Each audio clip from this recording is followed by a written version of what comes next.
जय गुरु जी। वीडियो को लाइक कीजिए, चैनल को सब्सक्राइब कीजिए और बेल आइकन नोटिफिकेशन को ऑन कर लीजिए ताकि जब भी नया सत्संग वीडियो गुरु जी महाराज चैनल पर अपलोड हो तो उसका नोटिफिकेशन आप तक तुरंत आ जाए और फिर आप जल्दी से चैनल पर आएँ और महाराज का दिव्य आशीर्वाद ले पाएँ, वो भी सत्संग सुनकर। जय गुरु जी। आज मैं आप सबके साथ जो सत्संग शेयर करूँगा वो हमें व्हाट्सएप के माध्यम से प्राप्त हुआ है। हमें बेहद ही अच्छा लग रहा है कि आप हमें अपनी मैजिकल जर्नी भेज रहे हैं। संगत जी ऐसे ही अपने प्यारे प्यारे सत्संग हमारे साथ शेयर करते रहें, चाहे आप हमें व्हाट्सएप पर हिंदी में टाइप करके भेजें या फिर नोटबुक में लिखकर या फिर ऑडियो रिकॉर्ड करके। हमारी आपसे सिर्फ एक छोटी सी विनती है, जब भी आप अपना नया सत्संग रिकॉर्ड करें तो उसको एक शांत वातावरण में ही रिकॉर्ड करें। संगत जी आज जो हम सत्संग सुनेंगे वो एक गुरु भक्त आंटी जी का है और आंटी जी अपनी पहचान गुप्त रखना चाहती है जो हम समझ सकते हैं। चलिए आज का ये सत्संग हम आंटी जी के बोले हुए शब्दों में ही हम सब सुनते हैं। बहुत ही अद्भुत सत्संग शेयर करा है आंटी जी ने। आज आप इस सत्संग को ध्यान से और अंत तक सुने जिससे महाराज का दिव्य आशीर्वाद आप सभी को मिल सके।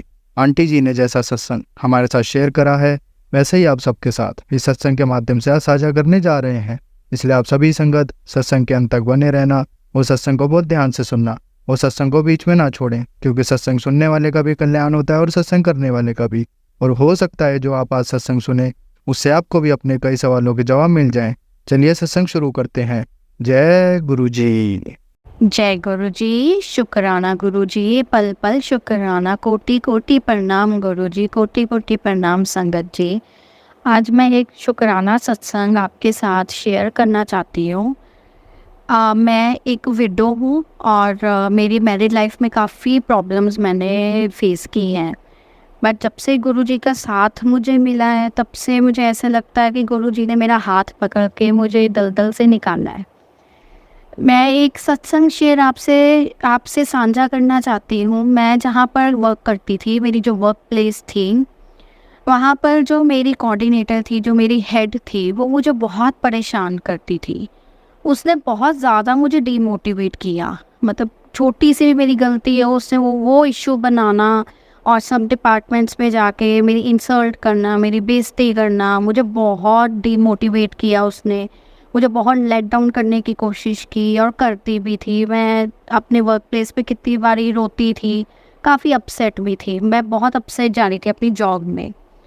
एक बार क्या हुआ, तीज का त्यौहार आने वाला था और उसको पता था, उन सबको पता था that I am a window. और उसने क्या किया, अपनी जितने भी मेरे डिपार्टमेंट में जो भी उसका फ्रेंड सर्कल था, 3 फ्रेंड्स थी लड़कियां और 4th one is me. And उसने क्या किया, तीनों के ड्रॉर में दो दो लाल और हरी चूड़ियाँ साथ में मेहंदी का कोन वो लेके आई और उसने ड्रॉर में रखा। और उसने किसी को उनमें उनको बता दिया, बट उससे मुझे शो नहीं किया कि ऐसे ऐसे मैंने रखा है ये वो। उसमें से एक लड़की को पता नहीं था कि ड्रॉर में मेरी कोऑर्डिनेटर ने चूड़ियाँ रखी हैं तीनों के लिए। और उसने क्या किया, उसने शो कर दिया। उसने ऊंची साड़ी बोला कि वाओ ये बैंगल्स किससे रखी हैं, वाओ वेरी नाइस, लाइक ऐसे। तो मुझे बहुत पिंच हुई ये बात, क्योंकि मेरे ड्रॉर में नहीं थी और बाकी सबके ड्रॉर्स में थी। तो और उसने कोऑर्डिनेटर ने उसको एक इशारा भी कर दिया कि चुप कर जा, लाइक ऐसे। तो मैं समझ गई थी कि हो सकता है उसकी इंटेंशंस मुझे हर्ट करने की ना हो, कि लाइक कि मैं फील ना करूं अगर उसको पता चले, क्योंकि ये विडो है, ये तो बैंगल्स नहीं डालेगी, ये तो मेहंदी नहीं लगाएगी। हो सकता है उसकी इंटेंशंस या मुझे हर्ट करने की ना हो, या हो सकता है उसकी इंटेंशंस ही मुझे हर्ट करने की हो, क्योंकि वो मुझे पसंद नहीं करती थी। वो चाहती थी ये खुद ही अपने आप जॉब छोड़ के चले जाए। और मैं भी थोड़ा ज़िद पे अड़ी हुई थी कि नहीं, ये जॉब मुझे गुरु जी ने दिलाई है तो मैं नहीं छोड़ूंगी। हमारे बीच में कोल्ड वॉर ऐसी चल रही थी, 2-3 बार हमारे बीच में आर्ग्यूमेंट्स भी हुई है और उसको मैंने प्यार से भी समझाया कि लाइक ऐसे मत कर, ठीक है, नहीं तू पसंद करती तो तू अपने काम से मतलब रख, मैं अपना काम करती हूँ आराम से, मुझे डीमोटिवेट मत करो। बहुत समझाया है वो हार के। जब उससे ये तीज से पहले 2-3 दिन पहले ये बात की, और साथ में उसी दिन उसने जब बैंगल्स रखी और उसी दिन उसने क्या किया, अपनी ही एक फ्रेंड को मेरे सामने कोन लेके आई मेहंदी का और कहती मैंने ना सबको थोड़ी थोड़ी मेहंदी लगानी है। और उससे मेरे को नहीं बोला, उससे मुझसे नहीं पूछा कि यार आप तू मेहंदी लगाओगे, या मेहंदी लगानी है, या चलो एक मतलब थोड़ी सी शगन काइंड कर लो कि तीज का त्यौहार है वो हर एक के लिए होता है। मुझे नहीं पता उसकी इंटेंशंस अच्छी थी कि बुरी थी, मुझे हर्ट करने की थी या मुझे नहीं हर्ट करने की थी, मुझे ये नहीं पता, ये गुरुजी ही जानते हैं। उसने सबको मेहंदी लगाई थोड़ी थोड़ी, मैं बहुत हर्ट हुई, मैं बहुत रोनकी हो गई जब मैं घर पहुंची। मेरे मम्मा पापा घर पर नहीं थे क्योंकि वो गए हुए थे आउट ऑफ इंडिया मेरे ब्रदर सिस्टर के पास, कनाडा गए हुए थे। और रात को 10 बजे मेरी 2 मेड्स आती थी जो मेरे साथ सोती थी, क्योंकि पूरा दिन मैं ऑफिस में रहती थी, फिर रात को मुझे थोड़ा डर लगता था, इसलिए वो मेरी मेड्स मेरे साथ आके सोती थी और अर्ली मॉर्निंग मेरे साथ ही निकल जाते थे घर से। तो उसी रात को मैं गुरुजी के स्वरूप के आगे मैं बहुत ज़्यादा रोई, बहुत ज़्यादा रोई, और गुरुजी को कहा कि मेरा क्या कसूर कि छोटी सी उम्र में मैं विडो हो गई, मेरा हस्बैंड ड्रगिस्ट था और ओवरडोज के कारण उसकी डेथ हो गई, मेरा कोई फॉल्ट नहीं, मेरा कोई कसूर नहीं, और मैंने इतना कुछ देखा, सहन कर रही हूँ, दुनिया में रह रही हूँ जिनकी मेंटालिटी कईयों की अच्छी होती है, कईयों की बुरी होती है, कई बहुत गंदी नज़र से देख के एक डिवोर्सी को और एक विडो को। मेरी कोऑर्डिनेटर खुद एक डिवोर्सी थी, उसने मेरी एक लड़की होके उसने दूसरी लड़की की फीलिंग्स को नहीं समझा, इमोशंस को नहीं समझा। मैं आगे बहुत बहुत ज़्यादा रोई, मेरा पूरा मुंह, मेरी पूरी आंखें लाल थी, और मैं गुरुजी को उसके स्वरूप के आगे बार बार ये बोल रही थी, देखो गुरुजी, तीज का त्यौहार, कोई भी त्यौहार होता है, करवा चौथ का त्यौहार होता है और मेरे हाथ खाली होते हैं, जबकि मुझे शुरू से ही मेहंदी से बहुत प्यार था। और बहुत ज़्यादा मैं गुरुजी के स्वरूप के आगे रोई।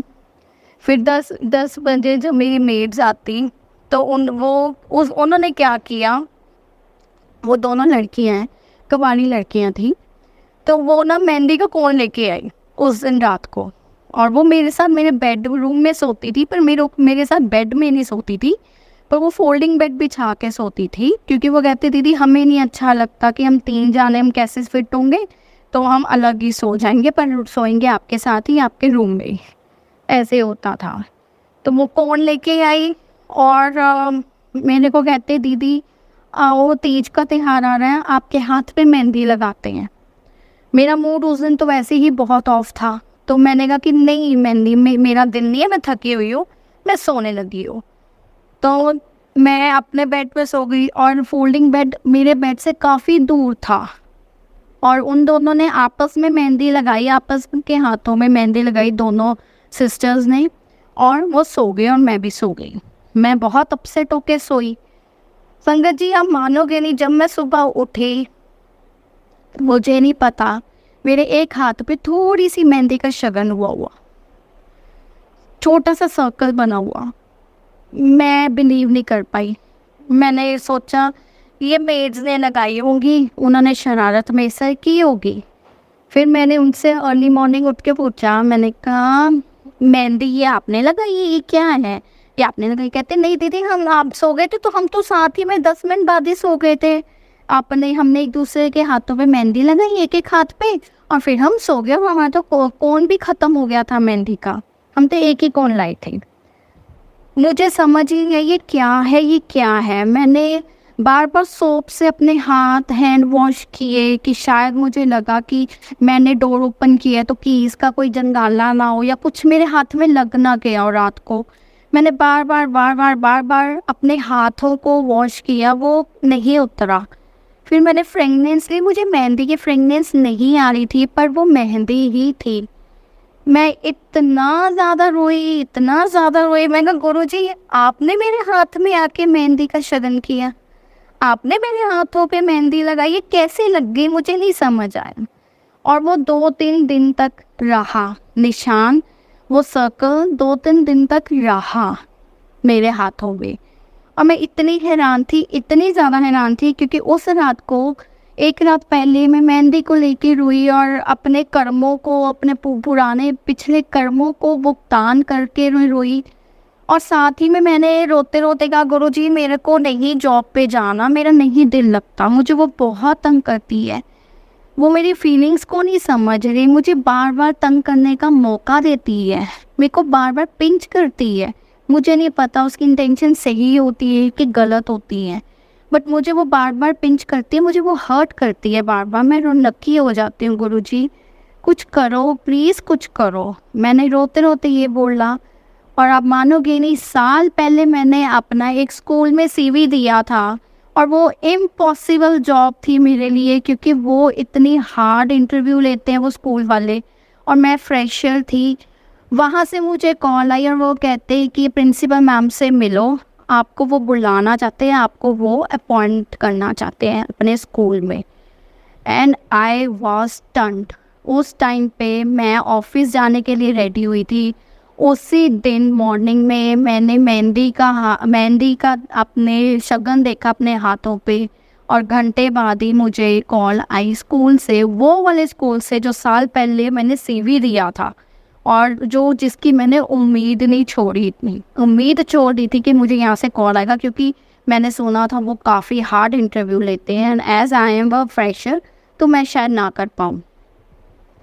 मुझे नहीं समझ आया कि ये चमत्कार कैसे हुआ, कहाँ से हुआ। मैं स्टन रह गई, मुझे कुछ समझ नहीं आ रहा था, और मैंने उनको येस बोला, और मैंने कहा कल ही मैं आ रही हूँ प्रिंसिपल मैम से मिलने। और मेरी इंटरव्यू में भी ऐसा हुआ, उन्होंने 2 क्वेश्चंस में से बच्चों के करिकुलम के बारे में पूछे, और जबकि मेरा कोई खुद का मेरा बच्चा नहीं है, तो मुझे कुछ नहीं पता, और मुझे स्टडीज़ छोड़े हुए भी 12 साल हो गए थे। और जब उन्होंने मेरे से करिकुलम के बारे में पूछा, मुझे कुछ नहीं पता, आई वॉज टोटली ब्लैंक। और वो मुझे कह रहे हैं कि हमने आपको जॉब पे रखना, और मैं उनको बोल रही हूँ कि मैं फ्रेशर हूँ, मुझे कुछ नहीं आता। वो मुझे कह रहे हैं हम आपको ट्रेनिंग देंगे, और मैं कह रही हूँ पता नहीं मैं कर पाऊँगी कि नहीं कर पाऊँगी। मतलब जिस जॉब को लेके मैं एक उम्मीद मैंने छोड़ दी थी कि मैं वो जॉब मेरे को मिलनी है, नहीं मिल पाएगी, वो अपने आप वो मुझे मिलते आ रहे हैं कि आप यहाँ पे हमें ज्वाइन करो, हम आपको A to Z सब सिखाएंगे। और मैं हैरान थी, और जो सैलरी पैकेज था मैं उसके लिए भी हैरान थी, मेरी पहली जॉब से डबल था। और वो जॉब मेरी एट प्रेजेंट मैं वहीं पे जॉब कर रही हूँ, और मेरी वो जॉब बहुत अच्छी जा रही है, और मैं खुद पे, मेरे को अपने आप पे इतना कॉन्फिडेंस नहीं था कि मैं वो जॉब कर पाऊँगी। और गुरुजी की कृपा से जो बीच में हंडल्स आए, वो गुरुजी का मैं नाम लेती हूँ, वो अपने आप पीछे चले जाते हैं। मुझे खुद ही नहीं पता चलता कि ये रुकावट आ रही थी और ये कैसे ख़त्म हो गई। काम मेरे हाथों ही गुरुजी करवाते हैं, पर कैसे करवाते हैं वो नहीं मुझे पता चलता। मैं जब कोई प्रॉब्लम आती है, मैं उसी टाइम गुरुजी का नाम लेती हूँ। मैं कहती हूँ गुरुजी आपकी बेटी को आपकी ज़रूरत है, ये प्रॉब्लम मुझे आ रही है, बताओ इसको कैसे सॉर्ट करूँ। साथ ही में कुछ ना कुछ ऐसे हो जाता है, या तो कोई और सीनियर टीचर मेरी आके हेल्प कर देती है, या तो कोई भी एक पर्सन ऐसा आ जाता है जो मेरी आके हेल्प कर देता है, और मैं कहती हूँ वाह गुरुजी, शुक्राना मेरे दाता, शुक्राना मेरे मालिक, बहुत बहुत शुक्राना। आप ना होते तो शायद आज मैं कहाँ होती मुझे खुद ही नहीं पता। मैंने अपनी ज़िंदगी में इतने धक्के खाए, इतने धोखे खाए कि शायद मैं ज़िंदा ना रहती। आपने मुझे संभाला, आपने मेरा हाथ पकड़ा, आप मुझे कहते हो, मैसेजेस आप मुझे करते हो कि तू मेरी सियानी धी है, तो मैं तेरा प्यो हूं, यकीन कर मेरे ते यकीन कर। गुरुजी मैंने आपसे 2-3 अरदास लगाई है जो मेरी ज़िंदगी के बहुत बड़े सत्संग होंगे। मेरे को पूरा यकीन है कि आप वो मेरे अरदास मेरी पूरी ज़रूर करोगे। माना टाइम लग रहा है क्योंकि कष्ट मेरे ऊपर बहुत हैं, बहुत ज़्यादा हैं, बहुत पुराने सिंस चल रहे हैं जो कि मैं उसका भुगतान कर रही हूँ, और वो पता नहीं कितना टाइम लगे और क्या क्या देखने को मिले मुझे नहीं पता। बट मेरा इतना यकीन है कि मेरे गुरुपा मेरे पास हैं, वो मेरे को कुछ नहीं होने देंगे, वो मेरे साथ कुछ गलत नहीं होने देंगे। जो गलत लोग मेरी ज़िंदगी में थे, गुरुपा अपने आप उनको पीछे कर देते हैं, मेरा साथ देते हैं, पल पल मेरे साथ होते हैं, मुझे अपन फील करवाते हैं कि तू घबराना, मैं तेरे साथ हूँ। कभी तितली रूप के दर्शन देंगे, कभी कबूतर रूप में दर्शन देंगे, जब उनका नाम लूँ तो वो दर्शन मुझे देते हैं। कभी ओम दर्शन देंगे, मुझे इतनी वो ब्लेसिंग्स देते हैं। मुझे बड़े मंदिर को, कभी ज़िंदगी में मैंने बड़े मंदिर नहीं गई थी, मुझे 3 से 4 बार वो बड़े मंदिर अपने आप ही बुलावा आता है, मुझे वो बुला लेते हैं। डुगरी मैं नहीं गई थी, मुझे अपने आप उन्होंने कितनी बार डुगरी मंदिर बुलाया। शुक्राना मेरे मालिक, शुक्राना पल पल, शुक्राना मेरे दाता। छोटे छोटे सत्संग मेरी लाइफ में बहुत हुए हैं मैं बहुत शेयर करना चाहूँगी आपसे शुक्राना सत्संग। मेरे को गुरुजी कब से बोल रहे थे कि शुक्राना सत्संग तो बोल जाती है, शुक्राना करना तो बोल जाती है, शुक्राना करना।